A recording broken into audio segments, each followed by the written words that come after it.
Hello जय हिंद दोस्तों, मैं आप सभी लोगों का अपने चैनल एमएमजे क्लास में सभी का स्वागत करता हूं। आशा करता हूं आप सभी अच्छे होंगे, मस्त होंगे, शानदार होंगे। तो आप लोग की तैयारी अच्छी चलती होगी, आशा करता हूं। आप किसी भी एग्ज़ाम की तैयारी कर रहे हैं। सभी एग्ज़ामों प्राचीन भारत के इतिहास से संबंधित जितने चैप्टर हैं इनसे रिलेटेड क्वेश्चन ज़रूर पूछे जाते हैं। तो आज हम महत्वपूर्ण क्वेश्चनों को देखने वाले हैं। तो आप चैनल पर नए आए तो चैनल को सब्सक्राइब कर लीजिए। आज हम जो चैप्टर के क्वेश्चन प्रैक्टिस करने वाले हैं वो चैप्टर का नाम है वैदिक सभ्यता। वैदिक सभ्यता या वैदिक काल। ठीक, वैदिक सभ्यता या वैदिक काल बोलते हैं। वैदिक सभ्यता या वैदिक काल, याद रखिएगा। ठीक, क्या बोलते हैं? वैदिक सभ्यता एवं वैदिक काल। ठीक, एक अलग पॉइंट और नोट कर लीजिएगा। वैदिक सभ्यता वैदिक शब्द किससे बना है? वैदिक शब्द किससे बना है? वैदिक शब्द किससे बना है? वैदिक शब्द किससे बना है? वैदिक शब्द किससे बना है? याद रखिएगा, किससे बना है? वैदिक शब्द किससे बना है? किससे बना है दोस्तों? वैदिक शब्द बना है वेद से। किससे बना है? वेद से। किससे बना है? ये पॉइंट लिख लीजिएगा, पूछा जाएगा, क्वेश्चन जरूर पूछा जाता है। वैदिक शब्द किससे बना है? वेद से बना है। वेद से बना है। किससे बना? वेद से बना है। तो आप अपने दोस्तों भाइयों के साथ भी शेयर कीजिए जो लोग गवर्नमेंट एग्ज़ाम की तैयारी कर रहे हैं या अन्य कॉम्पिटिटिव एग्ज़ाम की तैयारी कर रहे हैं। ये जितने भी कंपटीशन लाइन में, जितने भी ऑल कंपटीशन एग्ज़ाम के बेस से हम क्वेश्चन प्रैक्टिस करा रहे हैं, ना कि एक एग्ज़ाम से रिलेटेड। सभी एग्ज़ामों के रिलेटेड से हम इस क्वेश्चन चैप्टर वाइज प्रैक्टिस करा रहे हैं। तो आप चैनल पर नए आए तो चैनल को सब्सक्राइब कर लीजिए। अपने दोस्तों भाइयों से के साथ भी शेयर कीजिए जो लोग गवर्नमेंट एग्ज़ाम की तैयारी कर रहे हैं। आपसे निवेदन विनती है, आप कमेंट करके ज़रूर बताइए क्लास कैसी लग रही है।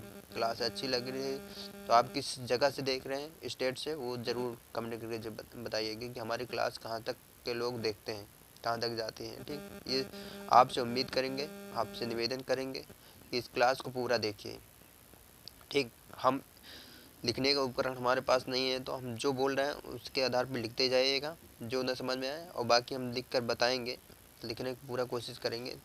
ठीक, बाकी जो नहीं समझ में आ रहा है हम बोल रहे हैं, नोट करते जाइएगा। ठीक, तो वैदिक शब्द किससे बना है? वेद से। ठीक, किससे बना है? वेद से बना है। अब वेद का क्या अर्थ तो होता है? वेद का क्या अर्थ होता है? तो वेद का अर्थ ज्ञान होता है। क्या होता है? वेद का अर्थ क्या होता है? वेद का अर्थ ज्ञान होता है। क्या होता है? ज्ञान। वेद का अर्थ ज्ञान होता है। क्या होता है? ज्ञान होता है। तो वैदिक शब्द किससे बना है? वेद से बना है। वेद का क्या अर्थ होता है? वेद का क्या अर्थ होता है? ज्ञान होता है। क्या होता है? ज्ञान होता है। ठीक, याद रखिएगा। अगला पॉइंट नोट कर लीजिएगा। भारत में संदेह, जो संदेह संस्कृति, अभी संदेह सभ्यता चल रहा था, इसके पहले जो चैप्टर पढ़ा रहे थे उसके बाद, यानी भारत में संदेह संस्कृति के बाद नवीनतम जो सभ्यता का विकास हुआ, जिसे हम क्या कहते हैं? वैदिक सभ्यता। क्या कहते हैं? वैदिक सभ्यता या आर्य सभ्यता। वैदिक सभ्यता या वैदिक काल या आर्य सभ्यता के नाम से जाना जाता है। किस नाम से? लिख लीजिएगा।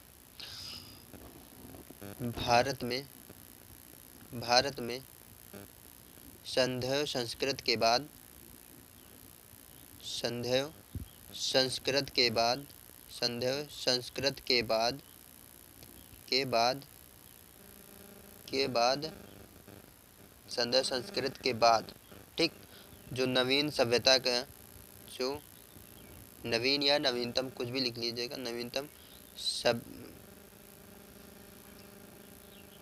नवीनतम सभ्यता का, सभ्यता का विकास हुआ है। अगला पॉइंट लिख लीजिएगा, का विकास हुआ है, विकास हुआ है, जिसे हम क्या कहते हैं? हुआ है, जिसे हम वैदिक सभ्यता, वैदिक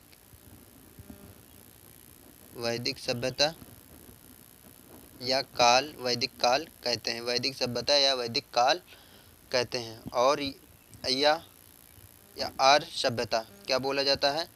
आर्य सभ्यता, आर्य सभ्यता, आर्य सभ्यता बोलते हैं। क्या बोलते हैं? वेद शब्द का वैदिक शब्द किससे बना है? वेद से बना है। वेद का क्या अर्थ होता है? ज्ञान होता है। भारत में सैन्य संस्कृत के बाद नवीनतम सभ्यता का विकास हुआ, जिसे हम वैदिक सभ्यता या आर्य सभ्यता के नाम से जानते हैं। ठीक, याद रखिएगा।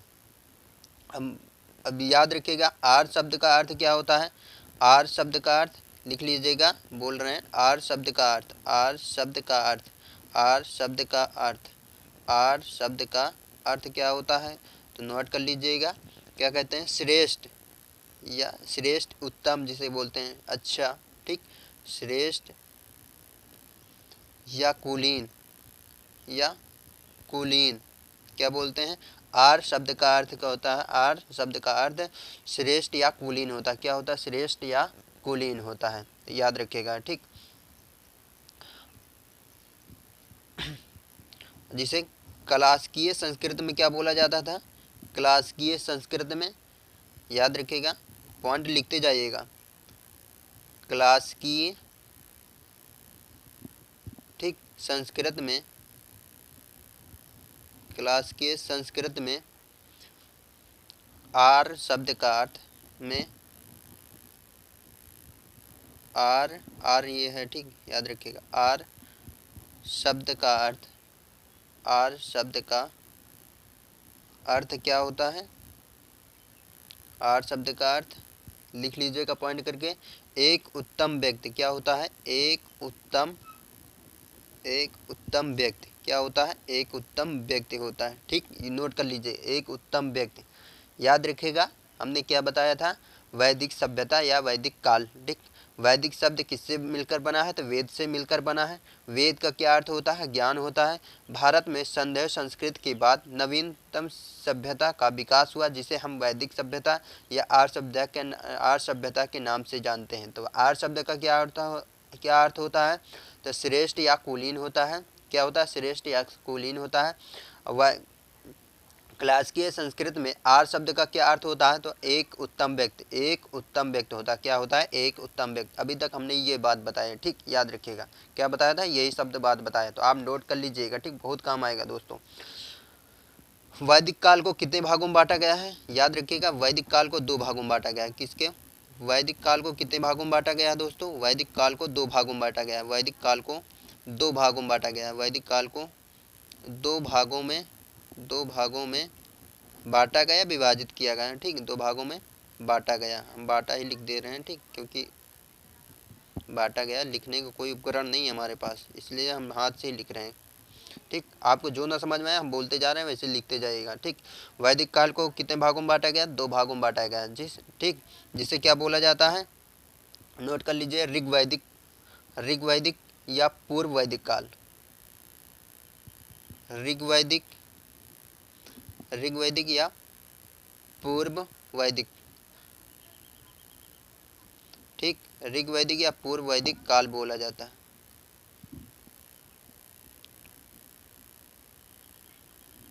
ऋग्वैदिक या पूर्व वैदिक काल बोला जाता है, जिसे कब से कब तक माना जाता है? ये भी पॉइंट लिख लीजिएगा। 1500 ईसा पूर्व,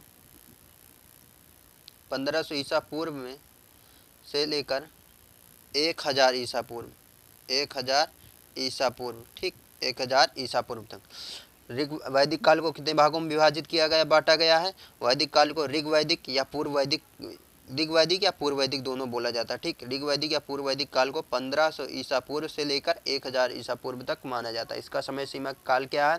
1500 ईसा पूर्व से 1000 ईसा पूर्व तक। इस समय भी पूछा जाता है, तो याद रखिएगा, पॉइंट करके लिख लीजिए। नंबर 1 ये हो गया। और दूसरा है उत्तर वैदिक। क्या है? उत्तर वैदिक। क्या है? उत्तर वैदिक, उत्तर वैदिक है। उत्तर वैदिक काल को लिख लीजिएगा नीचे, उत्तर वैदिक काल। उत्तर वैदिक काल को हम 1000 ईसा पूर्व से, 1000 ईसा पूर्व से लेकर 600 ईसा पूर्व तक, 600 ईसा पूर्व तक माना जाता है, 600 ईसा पूर्व तक माना जाता। तो वैदिक काल को कितने भागों में विभाजित किया गया है? 2 भागों में। नंबर 1 ऋग्वैदिक या पूर्व वैदिक काल को 1500 ईसा पूर्व से 1000 ईसा पूर्व तक माना जाता है। उत्तर वैदिक काल को 1000 ईसा पूर्व से 600 ईसा पूर्व तक माना जाता है। तो अभी तक हमने क्या जाना है? वैदिक काल या वैदिक सभ्यता, वैदिक शब्द किससे मिलकर बना है? तो वेद से मिलकर बना है। वेद का क्या अर्थ होता है? वेद का अर्थ ज्ञान होता है। भारत में संदेह संस्कृत के बाद जो नवीनतम सभ्यता का विकास हुआ, जिसे हम क्या कहते हैं? वैदिक सभ्यता या आर्य सभ्यता के नाम से जानते हैं। आर्य शब्द का अर्थ क्या होता है? श्रेष्ठ या कुलीन होता है। क्लासिकीय संस्कृत में आर्य शब्द का अर्थ क्या होता है? एक उत्तम व्यक्ति। क्या होता है? एक उत्तम व्यक्ति होता है। ठीक, जिसे हम वैदिक काल को कितने भागों में बांटा गया? वैदिक काल को 2 भागों में विभाजित किया गया। नंबर 1 ऋग वैदिक या पूर्व वैदिक काल 1500 ईसा पूर्व से लेकर 1000 ईसा पूर्व। दूसरा पॉइंट है उत्तर वैदिक काल को 1000 ईसा पूर्व से 600 ईसा पूर्व। तो आपसे वैदिक काल को काल पूछे या वैदिक अर्थ, वैदिक का क्या अर्थ होता है? वेद। ठीक, वैदिक किससे मिलकर बना है? तो आर्य का क्या अर्थ होता है? ठीक, याद रखिए। क्लासिकल संस्कृत में वैदिक आर्य का क्या अर्थ है? तो ये पॉइंट लिख लीजिएगा, आपको याद रहेगा तो अच्छा से अच्छा परिणाम मिलेगा आपके रिजल्ट में। ठीक, तो चलिए बिना टाइम वेस्ट के क्लास को स्टार्ट करते हैं। क्लास तो स्टार्ट ही है, तो क्वेश्चन पे आते हैं। अब क्वेश्चन है पहला, आर्य शब्द का इंगित करता। आर्य शब्द इंगित करता है, किसको इंगित करता है? याद रखिएगा, आर्य शब्द किसको इंगित करता है? ये पॉइंट पूछ रखा है, तो आप बताइएगा। श्रेष्ठ वंश को। अभी हमने क्या बताया था? आर्य क्या मतलब क्या होता है? श्रेष्ठ। आर्य शब्द किसको इंगित करता है? आर्य शब्द श्रेष्ठ वंश को इंगित करता है। तो आपका ऑप्शन डी सही रहेगा। ठीक, अगला क्वेश्चन है क्लासिकल संस्कृत में आर्य शब्द का क्या अर्थ होता है? देखो अभी हमने बताया था, क्या होता है? एक उत्तम व्यक्ति। क्या होता है? एक उत्तम व्यक्ति। क्लासिकल संस्कृत में आर्य शब्द का अर्थ होता है एक उत्तम व्यक्ति का। ठीक, अगला क्वेश्चन है सबसे पुराना वेद कौन सा है? सबसे पुराना वेद सभी लोगों को पता है, सबसे पुराना वेद कौन सा है? ऋग्वेद। कौन सा है? ऋग्वेद। वेदों की संख्या कितनी है? याद रखिएगा, वेदों की संख्या कितनी है दोस्तों? वेदों की संख्या कितनी है भाइयों? बताइए। 4। कितनी है? वेदों की संख्या 4 है। ऋग्वेद, यजुर्वेद, अथर्ववेद, सामवेद। ठीक, कौन कौन से हैं? याद रखिएगा, सब ऋग्वेद, सामवेद, यजुर्वेद, अथर्ववेद। कितने हैं? ऋग्वेद, सामवेद, यजुर्वेद, अथर्ववेद सब आपके सामने है। ठीक, याद रखिए। अब सबसे पुराना वेद कौन सा है? तो बात कीजिए ऋग्वेद। कौन सा है? ऋग्वेद। अच्छा, ये भी पॉइंट लिख लीजिएगा, कहीं कहीं ये भी पूछा जाता है, तो आपको याद रखिएगा। सबसे प्राचीनतम, अब पुराना ना देकर केवल पूछा जाए सबसे प्राचीन वेद कौन सा? सबसे प्राचीन वेद कौन सा है? सबसे प्राचीन वेद कौन सा है? तो आप किसको बताएंगे? ऋग्वेद को बताएंगे। किसको बताएंगे? ऋग्वेद। सबसे प्राचीन वेद कौन सा है? ऋग्वेद को ही बोलेंगे। किसको बोलेंगे? वेद को ही बोलेंगे। याद रखिएगा, 3 वेदों को क्या कहते हैं? 3 वेदों को क्या कहा जाता है? याद रखिएगा, ये भी पॉइंट कभी कभार पूछ लिया जाता है। 3 वेद को क्या बोलते हैं? 3 वेद को क्या कहा जाता है? ये क्वेश्चन है। 3 वेद को क्या कहते हैं? 3 वेद को क्या कहते हैं? क्या कहते हैं? तो याद रखिएगा, क्या कहते हैं? त्रयी। क्या बोला जाता है? त्रयी। 3 वेद को क्या कहते हैं? त्रयी कहते हैं। त्रयी कहते हैं। क्या कहते हैं? त्रयी या वेद त्रयी। कहीं कहीं ये भी दे दिया जाता है वेद त्रयी। त्रयी, वेद त्रयी। ठीक, 3 वेदों को क्या कहते हैं? त्रयी या वेद त्रयी कहते हैं। सबसे प्राचीनतम वेद कौन सा? ऋग्वेद। सबसे पुराना वेद कौन सा? ऋग्वेद। वेदों की संख्या कितनी है? 4 है। यह पॉइंट लिख लीजिएगा। ठीक, पूछा जाता है।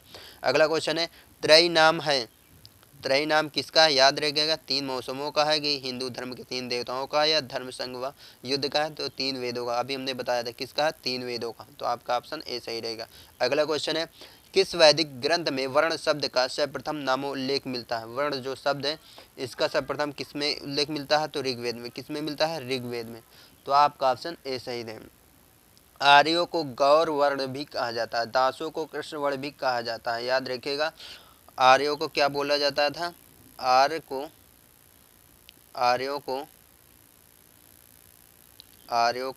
गौर, क्या? गौर वर्ण। क्या बोला जाता था? गौर वर्ण।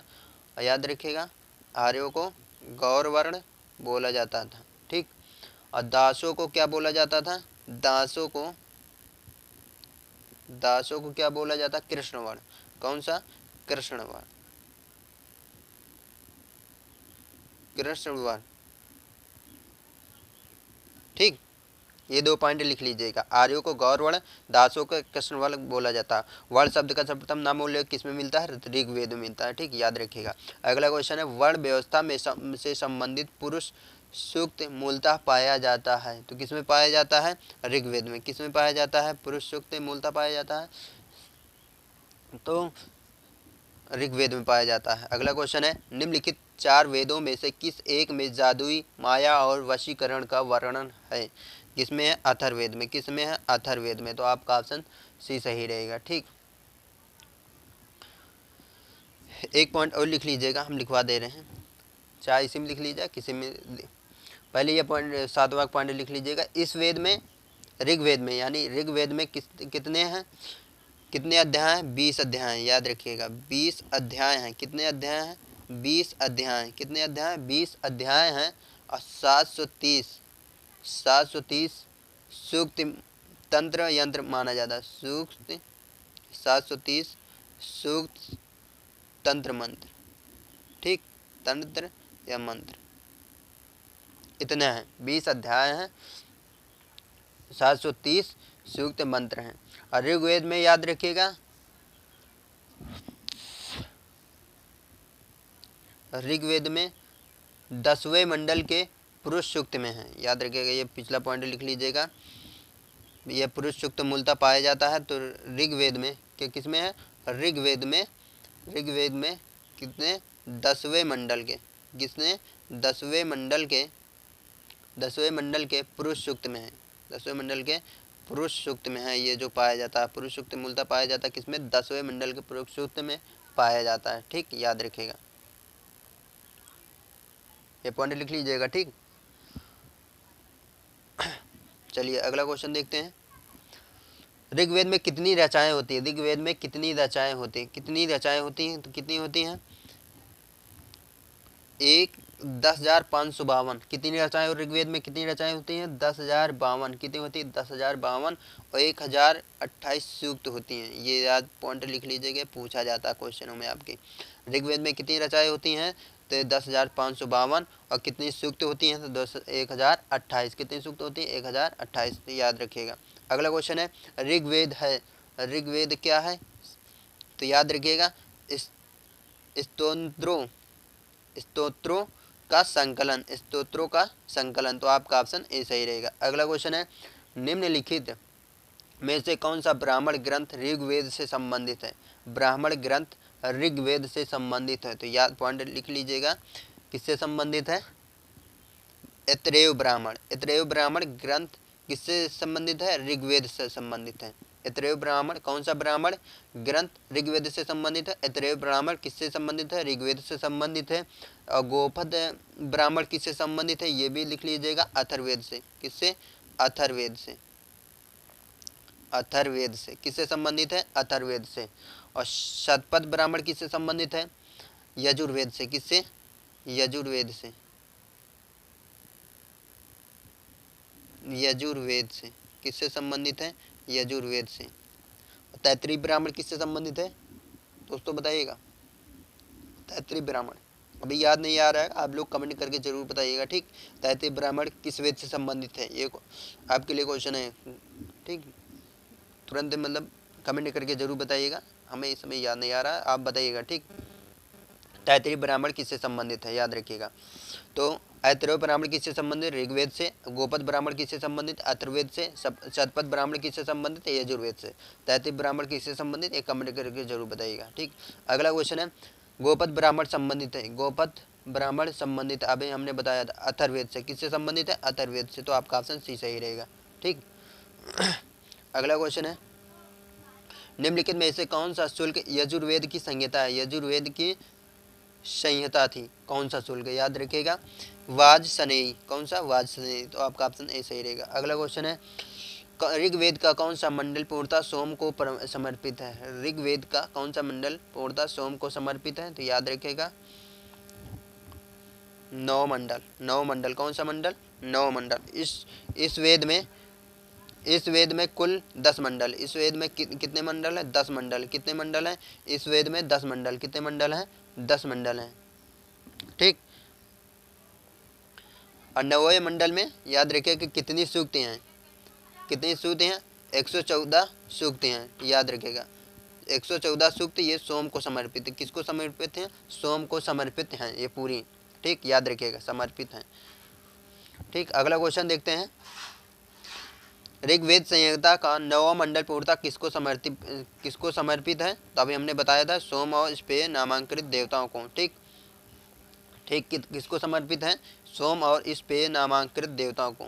ठीक है, अगला क्वेश्चन है, यज्ञ संबंधी विधि विधानों का पता चलता है, यज्ञ संबंधी विधि विधानों का पता चलता है किससे पता चलता है? तो याद रखिएगा यजुर्वेद से। किससे? यजुर्वेद से। यजुर्वेद से। अब यजुर्वेद को कितने भागों में विभाजित किया गया है? ये भी दो भागों में। यजुर्वेद को दो भागों में विभाजित किया। नंबर एक शुक्ल यजुर्वेद, शुक्ल यजुर्वेद। दूसरा है, याद रखिएगा, कृष्ण यजुर्वेद,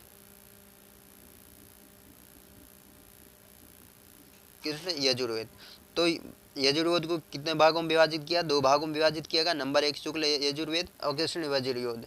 ठीक, याद रखिएगा। अगला क्वेश्चन है, निम्नलिखित में से किसका संकलन ऋग्वेद पर आधारित है? किसका संकलन ऋग्वेद पर आधारित है? याद रखिएगा, सामवेद का संकलन किस पर आधारित है? ऋग्वेद पर आधारित है। ठीक, याद रखिएगा।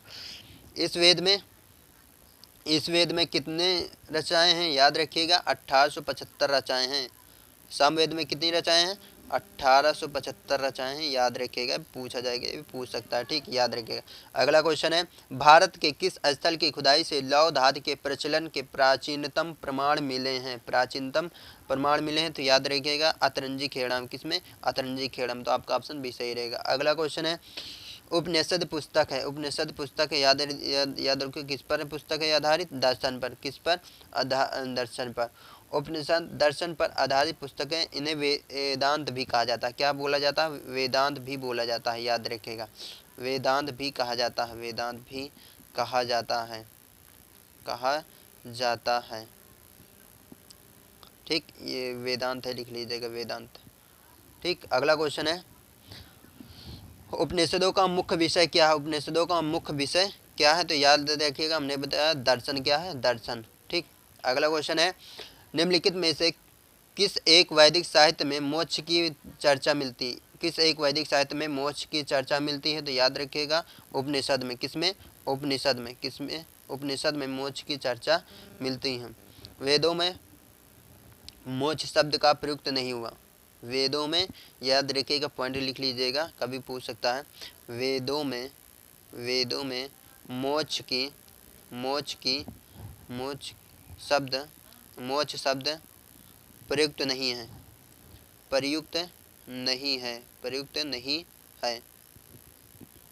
ठीक, वेदों में मोक्ष शब्द प्रयुक्त नहीं है। ठीक, याद रखें। अगला क्वेश्चन है, अध्यात्म ज्ञान के विषय में नचिकेता और यम का संवाद किस उपनिषद से प्राप्त होता है? तो याद रखिएगा कठोपनिषद में। किसमें? कठोपनिषद में। तो आपका ऑप्शन सी सही रहेगा। ठीक, यह यजुर्वेद का उपनिषद है। किसका उपनिषद है? याद रखिएगा, यह यजुर्वेद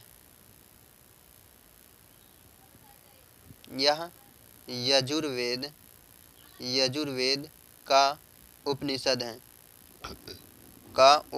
है। कभी कभार ये भी पूछ लेगा क्वेश्चन में, ये किसका उपनिषद है? तो किस वेद का उपनिषद है? यजुर्वेद का उपनिषद है। याद रखिए, यह यजुर्वेद का उपनिषद है।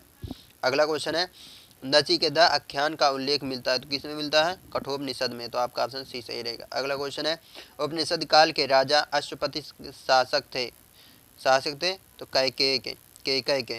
किसके थे? कैकेयी के। तो आपका ऑप्शन भी सही रहेगा। अगला क्वेश्चन है, निम्नलिखित में से वैदिक साहित्य का सही क्रम कौन सा है? वैदिक साहित्य का सही क्रम कौन सा है? तो याद रखिएगा, पहले वैदिक संहिताएं, फिर ब्राह्मण, फिर आरण्यक, फिर उपनिषद। तो आपका ऑप्शन ए सही रहेगा। ठीक, आपका ऑप्शन ए सही रहेगा। अगला क्वेश्चन है, आरंभिक वैदिक साहित्य में सर्वाधिक वर्णित नदी है, सर्वाधिक वर्णित नदी कौन सी है आरंभिक वैदिक साहित्य में? तो सिंधु नदी का। कौन सा? सिंधु नदी। सिंधु नदी को उसके आर्थिक महत्व के कारण क्या कहा जाता था? ये भी याद रखिएगा, हिरण्ययायी क्या बोला जाता था? हिरण्ययायी बोला जाता था। आर्थिक महत्व को, सिंधु नदी के उसके आर्थिक महत्व के कारण हिरण्ययी कहा गया। क्या कहा गया? हिरण्ययी कहा गया। तो आपका ऑप्शन ए सही रहेगा। अगला क्वेश्चन है, वैदिक नदी अस्किनी की पहचान निम्नलिखित नदियों में से किस एक के साथ की जाती है? वैदिक नदी अस्किनी की पहचान निम्नलिखित नदियों में से किस एक के साथ की जाती है? तो याद रखिएगा, चेनाब नदी के साथ। किसके? चेनाब नदी के साथ। तो आपका ऑप्शन सी सही रहेगा। अगला क्वेश्चन है, ऋग्वेद में निम्नलिखित किन नदियों का उल्लेख अफगानिस्तान के साथ आर्यों के संबंध का सूचक है? आर्यों के संबंध का सूचक है। तो आपका ऑप्शन कुंभा कुर्मू, कुंभा कुर्मू। ठीक है, आपका ऑप्शन सी सही रहेगा। अगला क्वेश्चन है, वैदिक नदी का कुंभा का स्थान कहाँ पे है? याद रखें, कहाँ निर्धारित है? याद रखें, अफगानिस्तान में। कहाँ पे है वैदिक नदी कुंभा का स्थान? अफगानिस्तान में। अगला क्वेश्चन है, महाभारत काल में महानदी का नाम था। महाभारत काल में महानदी का क्या नाम था? याद रखिएगा, क्या नाम था? तो इसमें से कोई नदी का नाम नहीं है। इसमें कोई जो ऑप्शन दिया गया है, इसमें कोई नदी का नाम नहीं है। महानदी का नाम क्या था? इसमें कोई ऑप्शन में नहीं है। तो याद रखिएगा, क्या कहा जाता था? लिख लीजिए, चित्रों